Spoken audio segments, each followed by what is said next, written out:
We're going to go ahead and get started for a second session. I want to thank everybody who's joined us, and I think the attendees are going to continue to come in, and we'll see if Cheryl should be joining us any moment. We have three very distinguished panelists that will be joining us today, and I'm very excited to introduce them for the second session.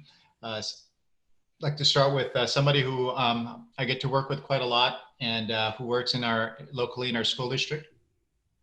I'd like to welcome Dr. Michelle Rodriguez from the Pajaro Valley Unified School District. Yeah, thank you. I'm excited to be here today for the second session. So people who don't know who I am, I'm the superintendent here at Pajaro Valley, which has about 20,000 students. So I'm almost at my 4-year mark now here. I've always supported vulnerable student populations and generally in very large school districts. So San Diego Unified and Santa Ana Unified. So I came up the ranks starting as a teacher, a reading recovery teacher, then a coach, assistant principal, assistant SUP, CAO, which stands for Chief Academic Officer, and now superintendent. And I think what I always want people to know about me is that I do have an equity agenda that I am very strong in. And I believe we must put students at the center of all decisions that we make. And I am an advocate for those who do not have a voice present for themselves. And so I'm happy to be here. Thank you so much, Michelle. And I'd like to welcome Dr. Joe Sanfelippo, superintendent from Fall Creek in School District in Wisconsin. Thank you so much for having me. I appreciate it. And another great opportunity to talk with some really talented people about the work that they're doing in their school district. So thanks for having me. I'm the superintendent in a small rural district in northwest Wisconsin. Fall Creek, Wisconsin is a village of 1,300 people. We have 800 kids, kindergarten through 12th grade, all under one roof. We are the home of the Fall Creek Crickets, the mighty Crickets, and we are the hub of the community. So when this thing hit, it hit everybody as it did with everybody else, but with everything kind of coming through this school, the community was tremendously impacted in terms of their day-to-day operations. So really excited to talk about what we can do to help that process. I've taught kindergarten, 2nd grade, 5th grade. I coached at the high school, and I was an elementary principal, and I've been the superintendent here for the last 10 years. Thank you so much, Joe. And then next we have Cheryl Jordan, who's the superintendent from Milpitas Unified School District. Welcome, Cheryl. Good morning, and thank you, Faris. I'm Cheryl Jordan. I've been the superintendent this my 4th year in Milpitas Unified, and I began here in 1989 as a student intern. I've held many different positions in the district. And our district has 10,200 kids and 14 school sites, as well as preschool through adult school. And it's an exciting place to be. Wonderful. Thank you so much for joining us. And so the session is really about you've been tasked with one of the most difficult, I think, challenges in education as superintendent, leading your organization through the COVID-19 pandemic and really continuing your focus on equity and on students and families. And so we have a few questions that we'd like to ask you. I'd like to ask our attendees, if you do have questions, to please, you can put them in the Q&A section of your Zoom window, or you can also put it in the chat. We'll be sure to try to get to those. And we'd like to first start with a question about your effort to address the digital divide. Connectivity is an essential aspect of our ability to connect, serve, and help our students. What are the kinds of things that you put in place to address the digital divide and make sure more students have access and more families have access? And I'm going to start with Dr. Rodriguez. Yes, thank you. So I think one of the benefits of COVID-19 is really the highlighting of system inequities that were always present, but we didn't necessarily know them to be, or we didn't pay as much attention to them. So we, I am proud of the work. We closed on March 13th. By that following Thursday, we had cleaned and had ready 15,000 Chromebooks to be provided to our 2nd through 12th grade students. At that time, we had 1,000 hotspots, which we also provided to our students. We were one of the first school districts to request the hotspots through the CDE Google Collaborative. And we requested 3,000 thinking we would not receive them. And sure enough, we did. So we're in the process of reconfiguring those. But when we think about system inequities, it's at multiple levels, right? So it's not just at our student level, but it's also at the community level. And so what we wanted to do was also to look at connectivity at the adult and family level. So many of our families do not have Wi-Fi at home.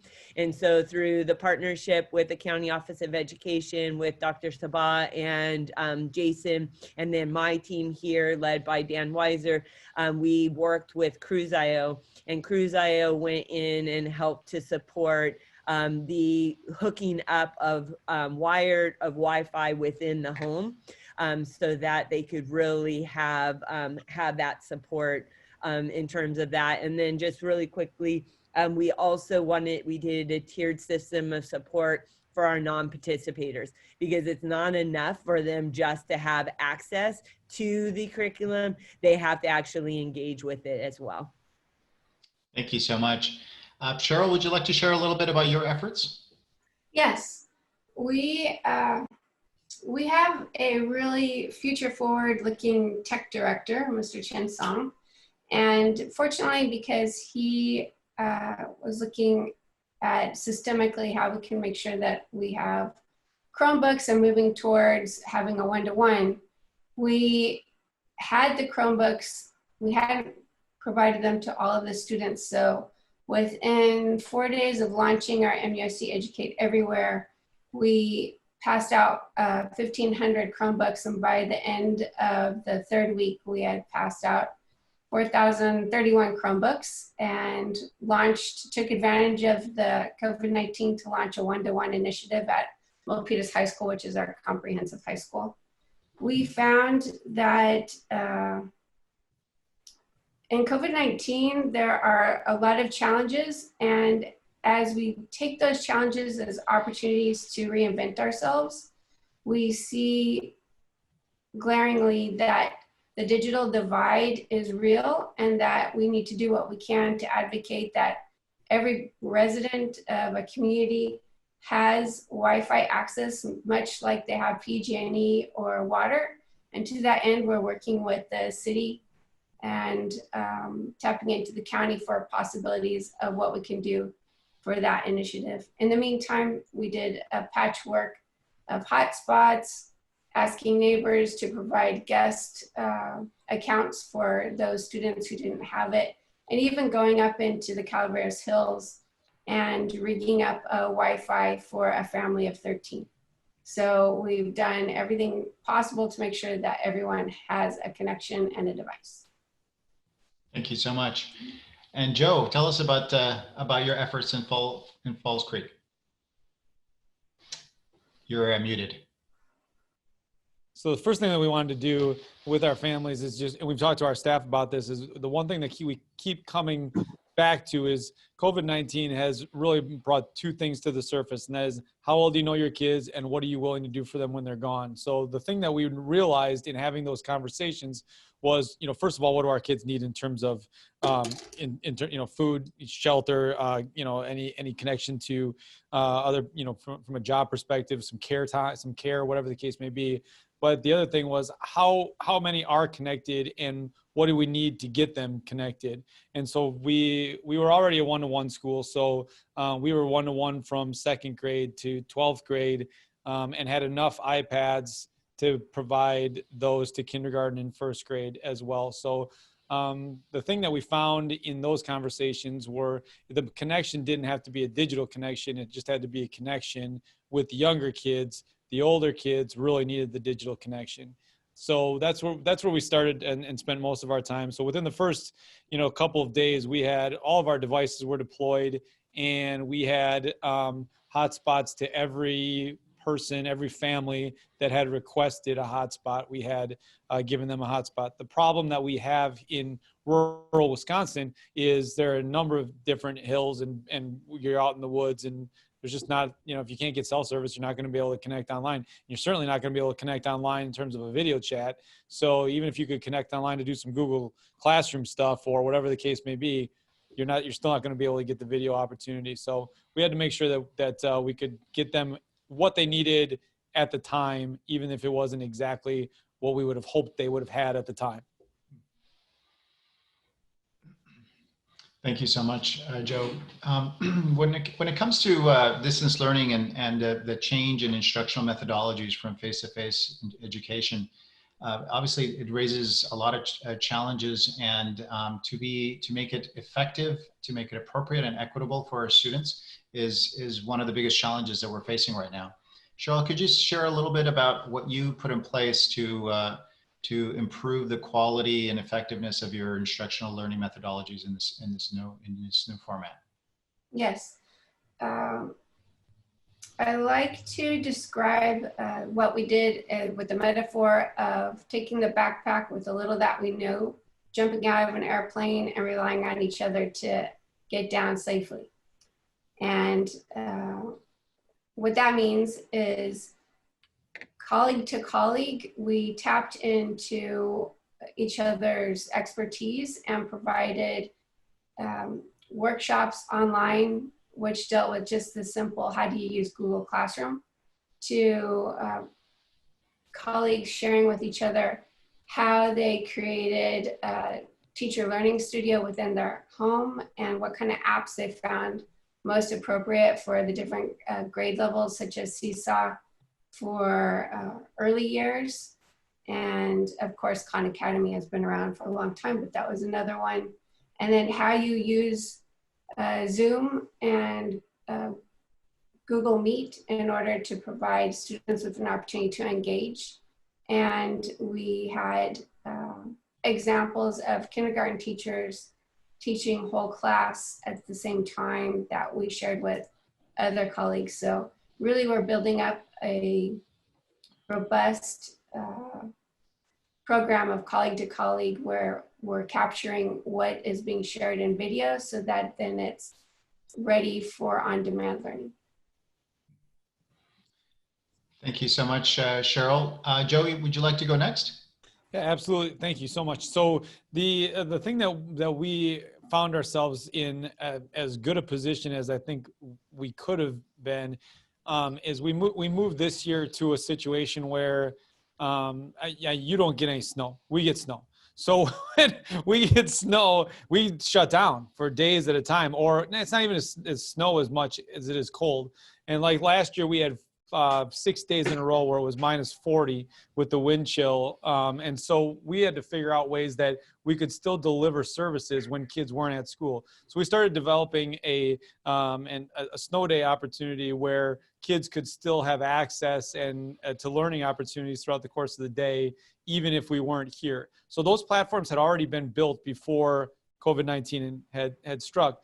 And so what we wanted to do was make sure that the process remained the same, in that those sites, that site, when it comes to the first grade site or the fifth grade site or whatever grade level or area you were in, what we wanted kids to dive into was a daily learning opportunity, whatever that was. If it was an opportunity to connect, if it was an opportunity to build, if it was an opportunity to record, whatever it was, at least they had a daily learning opportunity to think a little bit differently.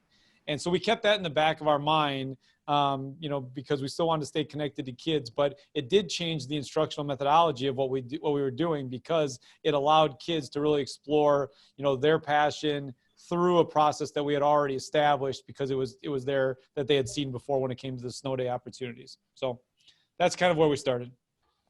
Thank you so much, Joe. How about you, Michelle? So So similar to what was mentioned before, is we really leverage what we were already doing. So we had 10,000 teachers already using Google Classroom. We did transition that to 10,000 students to 17,000 students that were using Google Classroom. We have one of our 4 lever points is personalized learning and our target for student success. So we already believe in personalized learning, which leads to already having digital programs. So we were one of 5 school districts in the nation to be able to pilot MAP Accelerator, which is through Khan Academy. So we have that all the way from Lexia to ST Math forward. So things that I think are unique that I didn't mention the first time was that we had teachers that continue to provide small group literacy instruction to our students. So we have a large SIPS implementation that is mastery-based foundational literacy, and our teachers, because they believe in the power of it, continue to provide that small group instruction to their literature groups. And they continue to provide the mastery assessments so that the students continue to learn as they were away. And then the second thing that we did that's very important for our students is to continue to provide language development. So our teachers continue to provide designated ELD supports. And at the secondary level, we continue to use 3D English, which is a program that builds off of language development. And then lastly, we need people to be able to communicate with each other. And so we use what's called Language Line in order to be able to support our teachers who could not speak with our parents, or our parents with our teachers and staff. And they were able to do it in Spanish. Well, it's 1,000 languages, but Spanish and Mixteco Bajo, which is an indigenous language that is only spoken. It's not a written language. And so that's strong of what we did. Thank you so much, Dr. Rodriguez. So I'm going to ask a question as we are starting to shift now our focus on the reopening of schools and the challenges that to do that with the restrictions, the health restrictions that we anticipate are going to be in place.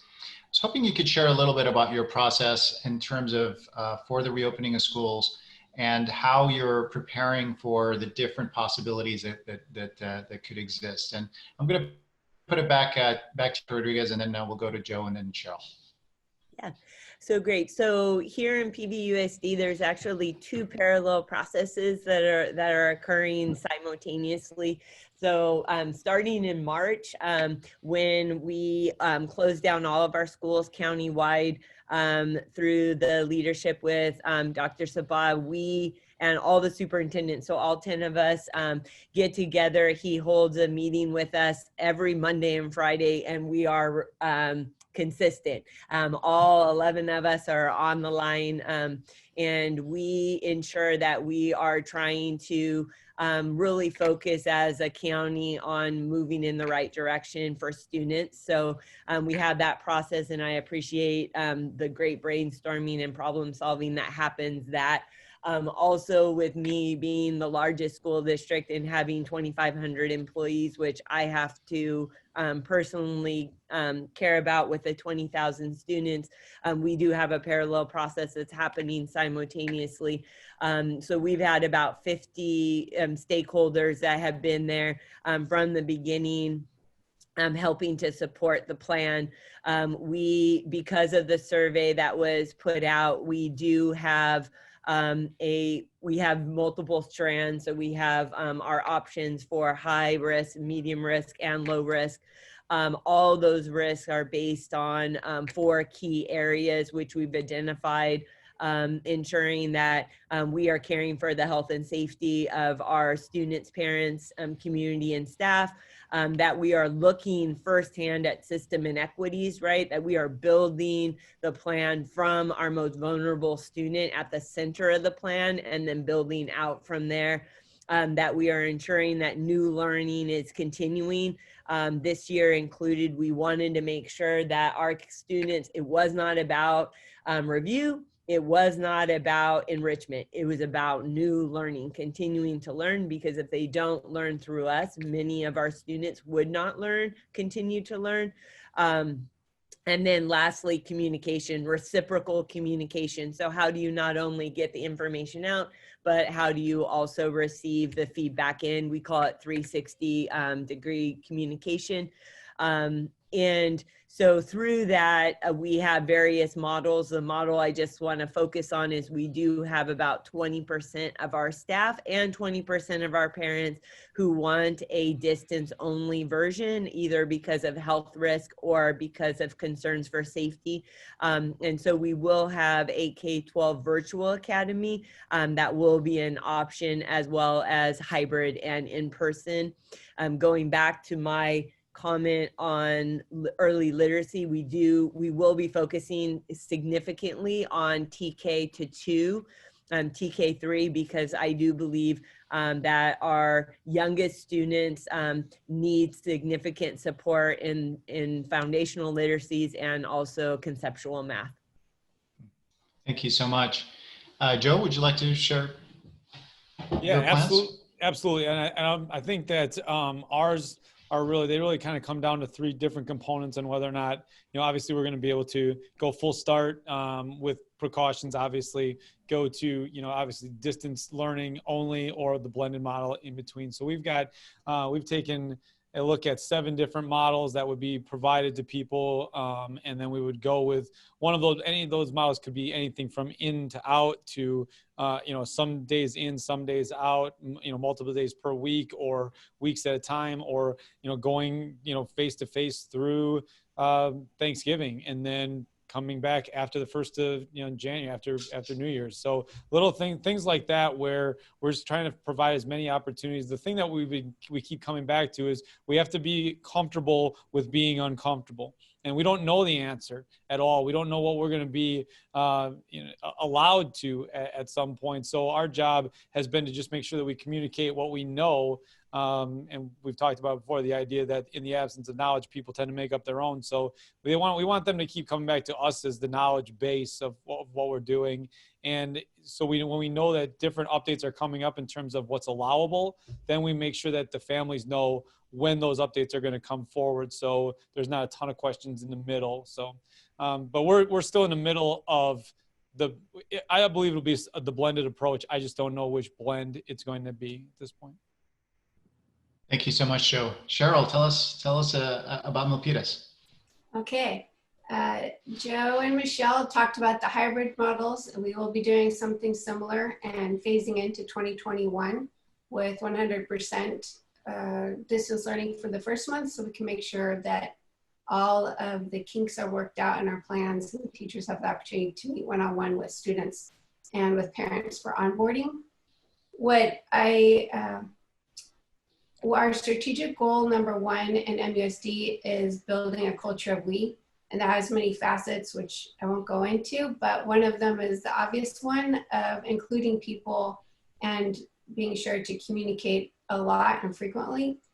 We began our planning for 2021 in early May by providing a number of survey and small conversations to gather input from students, staff, and parents. And then created an advisory task force, and that was made up of about 34 team members. And we first talked about being comfortable with ambiguity, as Joe mentioned.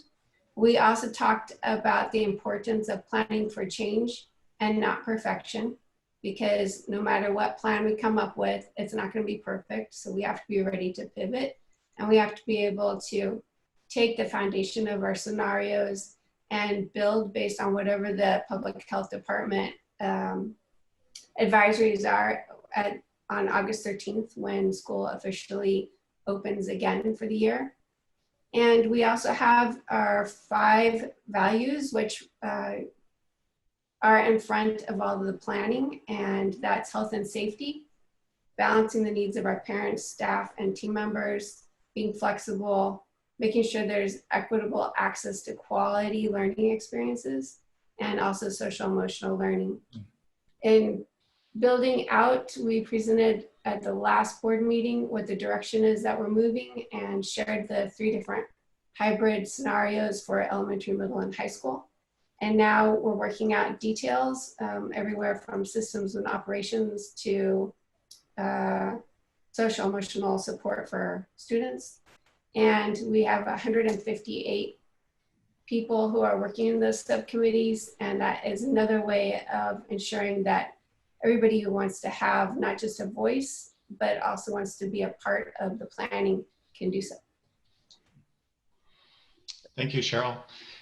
As you're thinking, one of the big challenges that we've been facing for students, parents, and staff has been the morale and the challenges of communication. So I was wondering what kinds of things you put in place to be able to stay connected with your family, stay connected with staff, and to support them this way. Joe, would you like to start us off?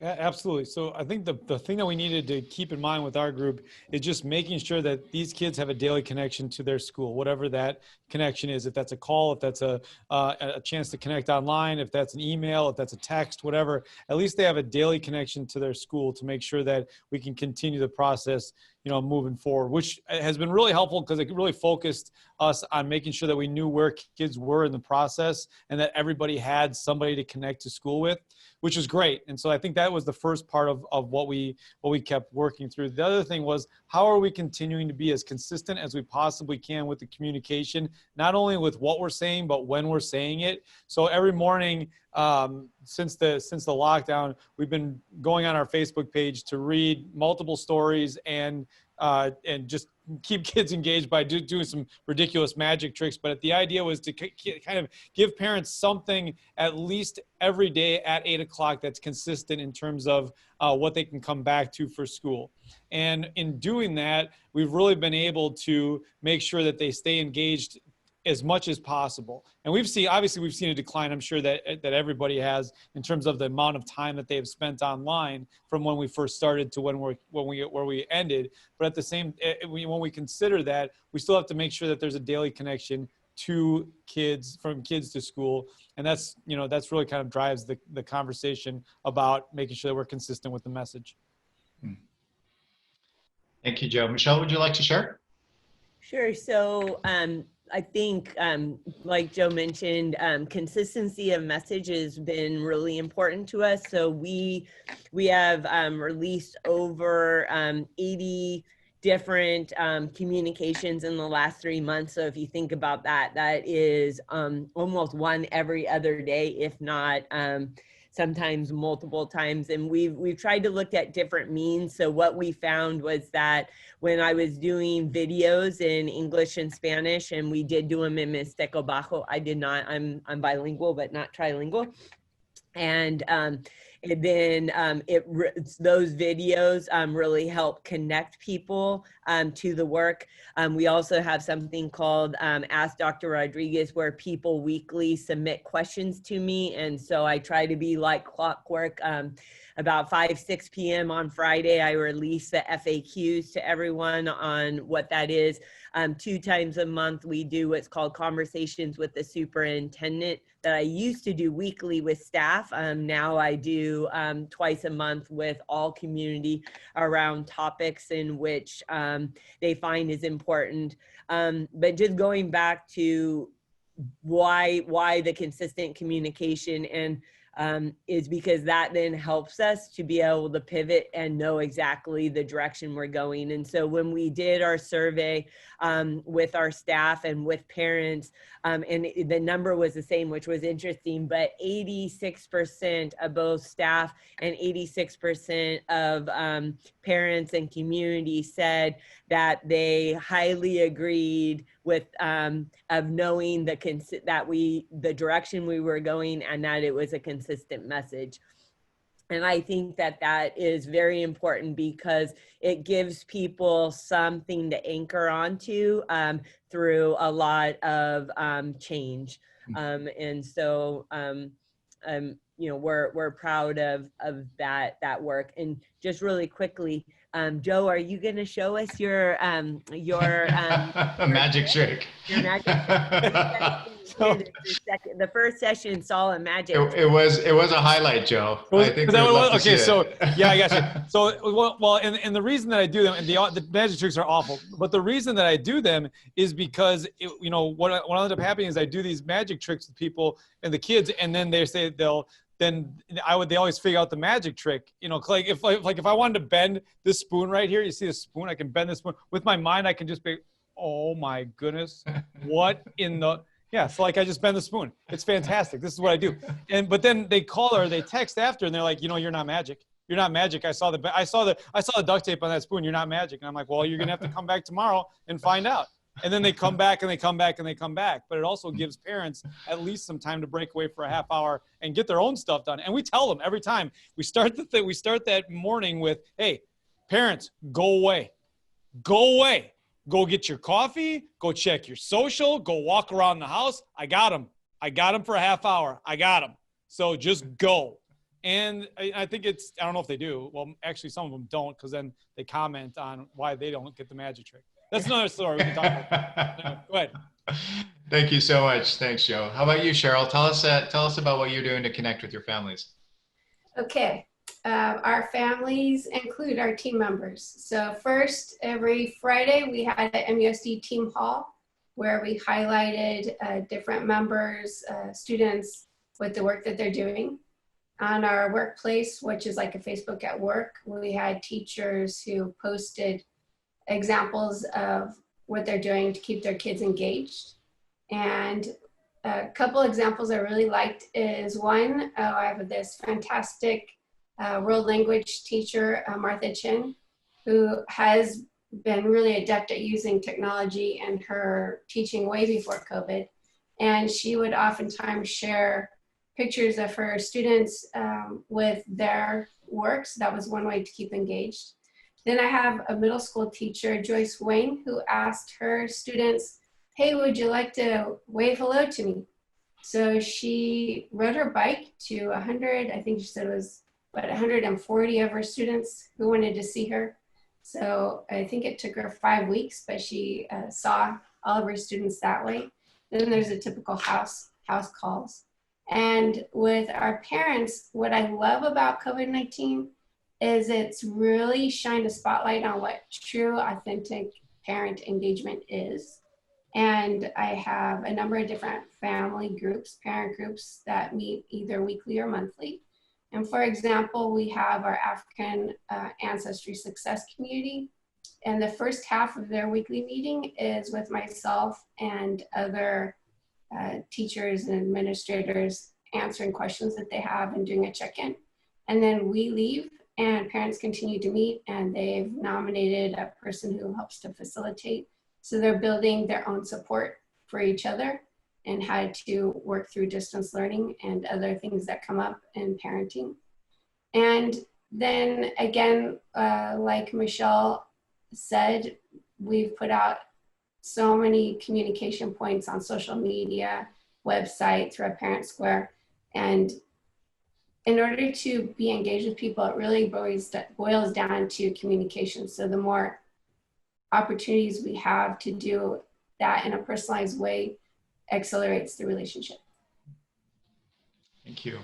I want to encourage our attendees to put their questions into the chat box or into the Q&A for Zoom, because we're going to be transitioning to asking your questions very soon. So if you have any questions or you'd like to hear more about something that one of the superintendents brought up, this is your chance to be able to do that. My next question is really for you to, if there's one thing, one innovation, one practice that you'd like to highlight, that you'd like our attendees to know about, what would it be? And I'm going to start with Michelle. So I think it's linked to our teletherapy work that we're doing with our special education students. So what brings me joy is seeing our students continue to succeed. And I know it brings our staff joy as well, and really that commitment to ensure that we're going to have our most vulnerable students, which is our our students with special needs taken care of.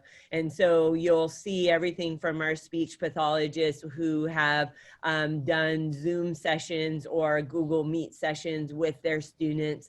And I get sent pictures of little ones sitting, doing their speech therapy, sometimes with their parent right beside them, really continuing to learn and foster that growth.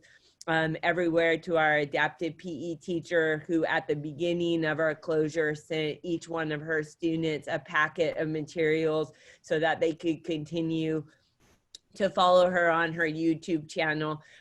She does something every day with them. She's still doing it with them, even though school is closed.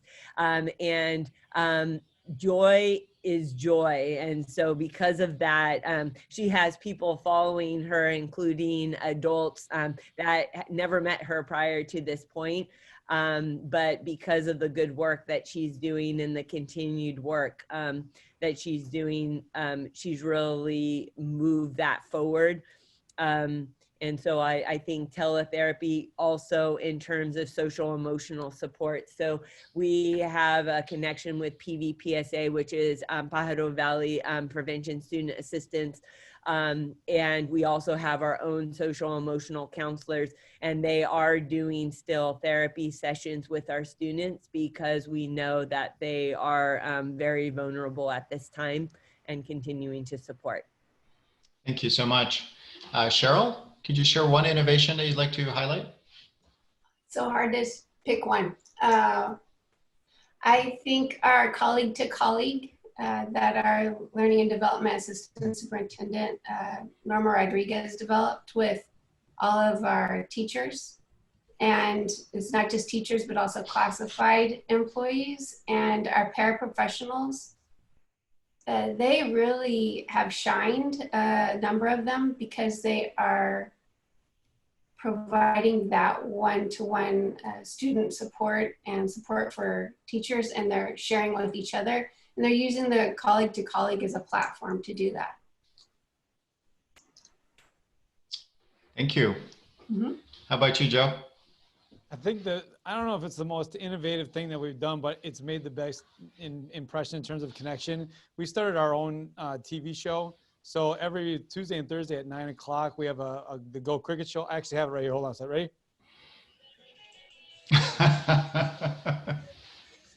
Right, so that'll be in your head all day. So, but what we do is, you know, our teachers end up, our staff members like submit videos of things that they're doing, their passion projects, things that they really like to do, and working kids through a process. And what ended up happening was the more, you know, submissions we got from teachers, we started getting submissions from kids too, because they wanted to share their passion. So now when we have this community of learners, if we're going to talk about what the community of learners looks like, now we can focus on how people are learning at their own pace, at their own time, not even here, but still continuing to learn, even with all the things that have been, you know, kind of thrown at us. So to be able to have a place that you know, where we can showcase the talents of not only our staff members, but our kids, has been really great to bring everybody together. That's excellent. Again, I'd like to ask our panel, our attendees, if they have any questions. So the theme for today is, we've really been talking a lot about equity as a challenge for successful implementation of distance learning. And I was hoping you could tell us what has been either just in general the biggest challenge that you've faced and how you've overcome it, or a specific example of a situation that you've overcome. And you've already have given some of those examples, including building out hotspots for a small family or a group of folks. But could you share a little bit of what the challenges for equity have been in your community and how you've overcome them? I'm gonna start with Cheryl on this one. I think I'm going to build on what I shared as a best practice. And the big challenge we had was getting our special education students connected, especially those in like our community-based instruction. And we have several parents who were really concerned and felt that their kids were not having access in the same way that other kids were. And so what we did was we began to meet with those parents weekly. And that started, I think, about the third week in.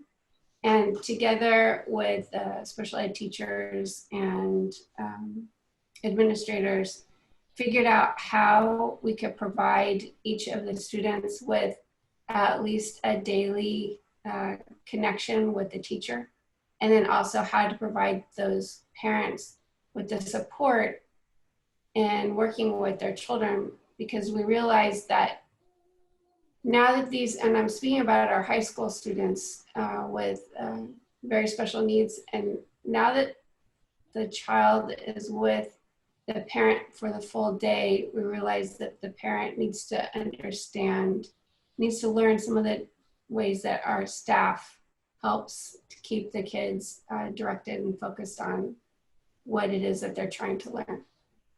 And I think that's still a challenge that we need to figure out.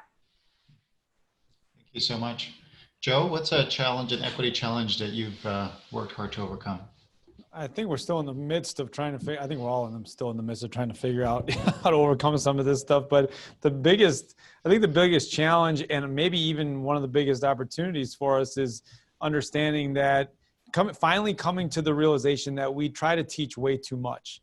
And in doing that, when we try to, saturate the information as opposed to the learning experience, this has really brought that out, because as soon as teachers felt like they couldn't get to all their stuff, they had to really think about what stuff that they needed to get to make sure they could keep kids engaged.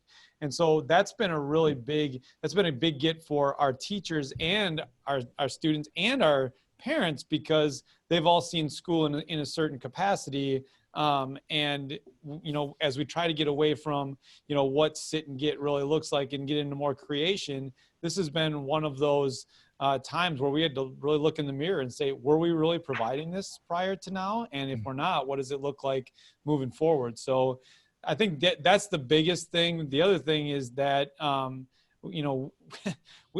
it makes me, like, we know kids when they're here, right? We know kids, we know who they hang out with, we know who they're connected. But these parents allowed us into their homes. And there are some parents that didn't want you in their homes. And we had to be understanding of that, because that's where we were. So how can we still connect with these people when we might not be as welcomed as we could be when they're here? Thank you. Michelle, how about you? Yeah, so for me, I think that the real equity issue came with the fact that we could not have our students who have parents either that are currently working or parents that perhaps have less formal education or are part of a vulnerable population, have that affect our students. And so part of that is ensuring that we're not making the parent be the teacher. We want to make sure that we're looking at curriculum from a standpoint of what are we providing students and how are we supporting them, knowing that we can't have it based on what the parent actually does. And secondly, is you can't teach a parent that has challenges with technology always through the technology means. And so because of that, we do have a parent hotline that was manned at the very beginning. It was manned with up to 10 people at one time. It was in English, Spanish, and Mixteco Bajo. Between March 27th and May 29th, they took 3,360 parent calls for support. We also knew that our parents aren't going to necessarily know how to manage the Chromebook if something happens to it. So every Tuesday and Thursday right out here in the roundabout at the district office, they come in a drive-through process where it's wonderful to see. You'll see several of our computer techs that are out there waiting for them. They drive up, you'll see the student hand them the computer, explain what is happening, and right then and there, they either repair it or replace the Chromebook. And we had 784 students that took that support. So again, just helping parents and students equitably with using social distancing and all the protocols we needed to, but either online was one way, but also through phone calls and then in person. So we are nearing the time for us to finish up. And I was wondering, we have people that are connecting from all over the United States. And I'm wondering if there's just a message that you'd like to give to folks about how to help prepare them for the challenges ahead. What's a positive message you'd like to share with the folks that are listening in? And Joe, you want to start us off? Yeah, absolutely. And thanks. First of all, thank you for all you do. I think that's the biggest thing is, and when we tell our people thank you, and we tell them that we can't do this wrong if we stay connected to kids, that empowers the work that they're doing, and making sure that parents and families know that this is not ideal, but we're going to do the best that we can with the situation that we've been given. Because when we say that, we really get a chance to focus on the fact that ideal is with our people, in our spaces, with their peers, learning daily. That's ideal. This is not ideal. We're going to get to the place, we're going to do what we can with the situation that we have, but it's not ideal. And that creates value for the people who are working in the ideal world with our kids all the time. And that's our teachers, to make sure that they know that they are valued in that spot. So the more that we can do that, the better chance that we have to kind of work through it the best we can. So stay connected to kids. And we started our whole process by asking kids and families, how are you doing and do you need anything? What we didn't know was that our community was going to ask us the same thing. And when they asked us the same two questions, how are you doing and do you need anything, then you know you're in a true partnership with your community. That's wonderful. Cheryl? I agree. When you're really listening with your community and with your team members and parents and students, it is what helps to get through difficulties and leave us better than we were before. And what I share with people is that there's no going back, because going back doesn't exist any longer. And we now know from our experience with all of these distance tools that there are ways that we can better personalize learning when we are able to have full in-person teaching and learning again. We know that there are ways that we can connect with many families on their terms, using Zoom and webinar as an opportunity for connection. And we know that our community values our work when they see that we are responsive and moving forward and not waiting to develop the best, beautiful, most perfect plans, which will never exist. So it is about working together with everybody and accepting the fact that nothing's perfect, and that what a true lifelong learner is somebody who takes a given situation and figures out how to make it better. So I know we have much more work to do in ensuring that our students and our teachers have what they need at home and are more equipped with distance teaching and learning. Thank you, Cheryl. And Michelle, the last word. Yeah, I know that we're already at time, so I'll keep it short and just say 2 sentences. One, you matter, and what we do matters to our students and families at all levels, at the food level, at the social emotional needs level, and at the academic level. So keep fighting the good fight and keep doing good work for kids. Thank you so much for those inspiring words. And I have to say, you three are inspiring leaders. I want to thank you so much for joining us and for sharing your stories with us and for all of us to learn about. And we really appreciate your hard work and how you have led your organizations to overcome some very serious challenges on behalf of our students. So thank you so much. And we look forward to seeing you in other sessions in the future. Yes, Have a great day. Thank you very much for having us. It was so good to talk with all 3 of you. Thanks so Thanks, much, everybody. Enjoy. Thank you. Take care. Bye. Bye, everybody.